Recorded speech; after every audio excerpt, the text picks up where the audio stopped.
केंद्रीय गृहमंत्री अमित शाह यांनी जे विधान केले होते डॉक्टर बाबासाहेब आंबेडकर यांच्या बद्दल, त्या विधानानंतर इंडिया आघाडी आक्रमक झाल्याचं बघायला मिळतं। इंडिया आघाडीच्या वतीनं खरं तर विजय चौकापासून पार्लमेंट पर्यंत हा मार्च काढला जाणार आहे। त्यामध्ये खासदार जे आहेत ते आक्रमक झाल्याचं बघायला मिळतंय। डॉक्टर बाबासाहेब आंबेडकरांचे फोटो जे आहेत ते हातामध्ये घेऊन हे सगळे खासदार आहेत। प्रतिभा धानोरकर आहेत माझ्यासोबत बोलण्यासाठी। प्रतिभाताई, तुम्ही मार्चमध्ये सहभागी झालेला आहात। आंबेडकरांबद्दल अमित शाह यांनी विधान केलं, त्यानंतर हा सगळा मार्च। नक्की आपल्याला माहित आहे, ज्या बाबासाहेबांना राज्यघटना दिली, राज्यघटना दिल्यामुळे आम्ही खासदार झालो आणि त्या बाबासाहेबांच्या बद्दल जर कसं चुकीचं वक्तव्य देशाचे गृहमंत्री करत असेल तर ही अतिशय दुःखद अशी घटना आहे आणि या घटनेच्या निषेधार्थ आजचा हा मार्च आम्ही या ठिकाणी काढला। बाबासाहेब आंबेडकर यांच्या बद्दल केलेली विधान जे आहे ते अत्यंत निषेधार्ह आहे, अशा पद्धतीची प्रतिक्रिया वर्षाताई आहेत माझ्यासोबत। वर्षाताई, आय एम आंबेडकर असा पोस्टर घेऊन तुम्ही मार्चमध्ये सहभागी झाले। बिलकुल, कारण आज आम्हाला समतेचा माणुसकीच्या मध्ये आणून लोकांमध्ये जे आणले ते भारतरत्न डॉक्टर बाबासाहेब आंबेडकरांनी आणले। आमचा प्राण बाबासाहेब आहे, आमचं अस्तित्व बाबासाहेब आहेत आणि बाबासाहेबांचा उल्लेख ऐकेरी करता, बाबासाहेबांबद्दल फॅशन बोलता।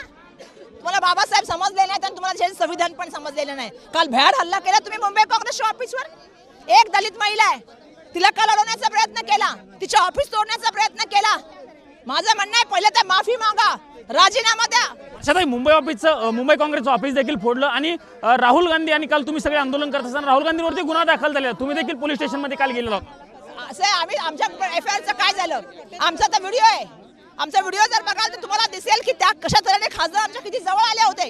आम्ही महिला होतो, आम्हाला धक्का मारण्याचं काम झालं। आमच्या मागे आदरणीय खरगे साहेब होते, आदरणीय प्रियांकाजी होत्या, पण दुर्दैवाने मला सांगायला पाहिजे की ज्या तऱ्हेने काल वागणूक आम्हाला दिली गेली, धक्केबुक्की आमच्याशी केली गेली, आमच्याशी ज्या तऱ्हेने झालं गोष्टी आणि काल रात्री आमचं ऑफिस तोडलं, काय राज्य चालू आहे? भाजपचे काही कार्यकर्ते वाटत असेल आम्ही घाबरू तर मला तुमच्या माध्यमातून सांगायचंय, बाबासाहेबांच्या अन्याय आम्ही लढण्याचं काम करतो। वर्षाताई होत्या आणि त्यांनी सांगितले बाबासाहेबांचे आम्ही आहेत, आम्ही लढू। शाहू महाराज आहेत। महाराज तुम्ही देखील मार्चमध्ये सहभागी झाले आहोत। मिस डॉक्टर बाबासाहेब आंबेडकर यांच्याबद्दल हे विधान केलेलं होतं, त्यानंतर हा सगळा मार्च। विधान करणं हे पूर्णपणे चुकीचं झालं आणि त्यांना जर सगळं आंबेडकर कळत असले तर त्यांनी माफी मागावी, नाहीतर रिझाईन करावं। अमित शहानी रिझाईन करू, पंतप्रधान त्यांचा राजीनामा घेतील असं वाटतं। कदाचित अशी वेळ येऊ नये की असं अनेकांना वाटत असेल की शासनानेच रिझाईन करावं। निश्चितच हे शाहू महाराज होते आणि त्यांनी सांगितलेलं आहे की केंद्रीय गृहमंत्री अमित शाह यांनी राजीनामा जो आहे तो दिला पाहिजे, अशा पद्धतीची विधान जे आपल्याशी बोलताना छत्रपती शाहू महाराज यांनी केल्याचं बघायला मिळतं। वर्षा गायकवाड जे आहेत त्यांनी जोरदार घोषणाबाजी करत असतानाच भ्याड हल्ला झालेला आहे। मुंबई काँग्रेसची मी अध्यक्ष आहे, महिला अध्यक्ष आहे, म्हणून माझ्यावरती हल्ला झालेला आहे, अशा पद्धतीचं महत्त्वाचं विधान देखील या ठिकाणी वर्षा गायकवाड यांनी साम टीव्हीशी बोलताना व्यक्त केलं बघायला मिळतंय। इतर देखील सगळे खासदार आहेत, बळवंत वानखेडे असतील, नामदेव किरसर असतील, इतर सगळे खासदार आहेत। भाऊ, अमित शाह यांनी राजीनामा दिला पाहिजे अशी तुमची मागणी? अमित शहानं राजीनामा दिला पाहिजे, कारण असे बेताल वक्तव्य बाबासाहेबांचा अपमान नव्हे तर संपूर्ण भारतवासियांचा आणि इथल्या ज्या लोकांचा श्वास राज्यघटना आहे, ज्या लोकांना स्वातंत्र्य इथं मिळालं त्या सगळ्या जनतेचा इथं अपमान आहे। म्हणून अमित शहानं राजीनामा दिला पाहिजे, ही आमची शेवटपर्यंत मागणी आहे। अमित शहानी राजीनामा दिला पाहिजे, बाबासाहेब श्वास आहेत असं बळवंत भाऊ म्हणताय। बरोबर आहे। ज्या प्रकारे आपण बघितलं सर, राज्यसभेमध्ये अमित शहाजींनी ज्या प्रकारे बाबासाहेबांचा अपमान केलेला आहे आणि त्यानंतरही त्यांनी प्रेस करून त्यांनी माफी मागितलेली नाही। प्रेसमध्ये उलट चोर कोतवाल को डाटेप्रमाणे त्यांनी काँग्रेसला धारेवर घेण्याचं काम केलं। खोट्या आरोपामध्ये काल राहुल गांधीजीवर FIR करण्यात आलेले आहे। कोणताही व्हिडिओ, कोणताही पुरावा त्यांनी आतापर्यंत दाखवलेला नाही आहे का जिथं राहुल गांधी कोणाला धक्का देत आहे। आणि हे खोटारडं सरकार विषयापासून भटकवण्याकरिता राहुलजीवर FIR करण्यात आलेला आहे आणि खऱ्या मुद्द्यापासून लोकांची दिशाभूल, संसदेची दिशाभूल करत आहे। म्हणून आम्ही सर्व प्रोटेस्ट करत आहे की गृहमंत्र्यांनी राजीनामा दिला पाहिजे। विषयापासून भरकटवण्यासाठी हे सगळे मुद्दे बोलतात असं म्हणतात खासदार, राजीनामा देतील असं तुम्हाला वाटतं? खरं तर त्यांनी त्यांच्या वक्तव्याबद्दल अमित शहानी राजीनामा द्यायला पाहिजे।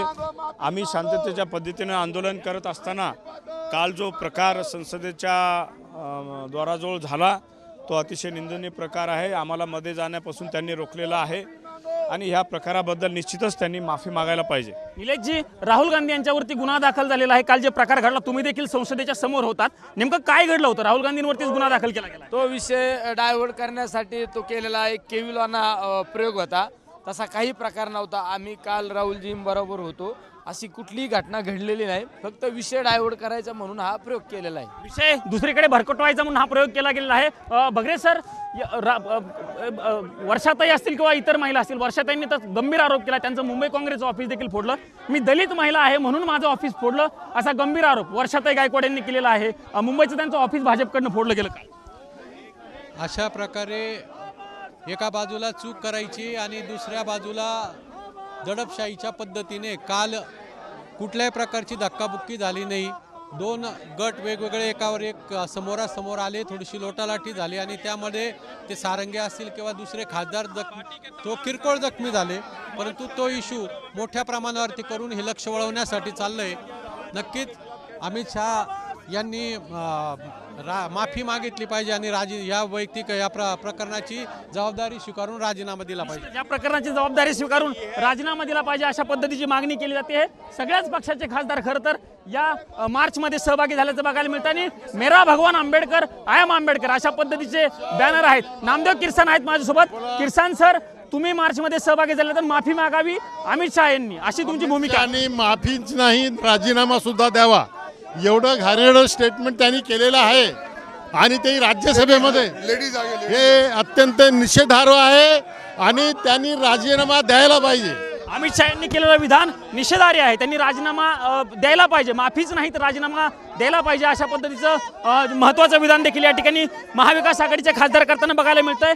आंदोलनामध्ये खूप मोठ्या प्रमाणात हे सगळे खासदार जे आहेत ते सहभागी झाल्याचं बघायला मिळतं आणि त्यांच्याकडनं खूप मोठ्या घोषणा ज्या आहेत त्या दिल्याचं बघायला मिळतंय. खरं तर विजय चौकापर्यंत ही सगळी मंडळी जी आहे ती पोहोचल्याचं आपल्याला बघायला मिळतं आणि त्यांच्याकडनं मोठ्या घोषणाबाजी या ठिकाणी केलं जात असल्याचं चित्र जे आहे ते बघायला मिळते. बघावं लागणार आहे की यांचा मार्च आता कुठपर्यंत जातोय. खरं तर प्रियंका गांधी असतील किंवा इतर देखील महत्त्वाचे जे नेते आहेत ते सगळे या मार्चमध्ये सहभागी झाल्याचं चित्र आपल्याला बघायला मिळालेलं आहे. आणि आता समाजवादी पार्टी असेल, म्हणजे इंडिया आघाडीतील जे ब्लॉक्स मधील जे सहकारी आहेत, समाजवादी पार्टी असेल, राष्ट्रवादी काँग्रेस असेल, हे सगळे महत्त्वाचे पक्ष यामध्ये आंदोलनामध्ये सहभागी झालेले असून बाबासाहेब का अपमान करण्यावाली भाजपा सरकार याच्या विरोधात या सगळ्या घोषणाबाजी या ठिकाणी दिल्याचं आपल्याला बघायला मिळतं. आणि केंद्रीय गृहमंत्री अमित शहा यांच्या राजीनाम्यावरती हे सगळे खासदार अजूनही ठाम असल्याचं आपल्याला बघायला मिळतंय. कॅमेरामन राजू गौतमसह मी प्रमोद जगताप, साम टीव्ही न्यूज, नवी दिल्ली.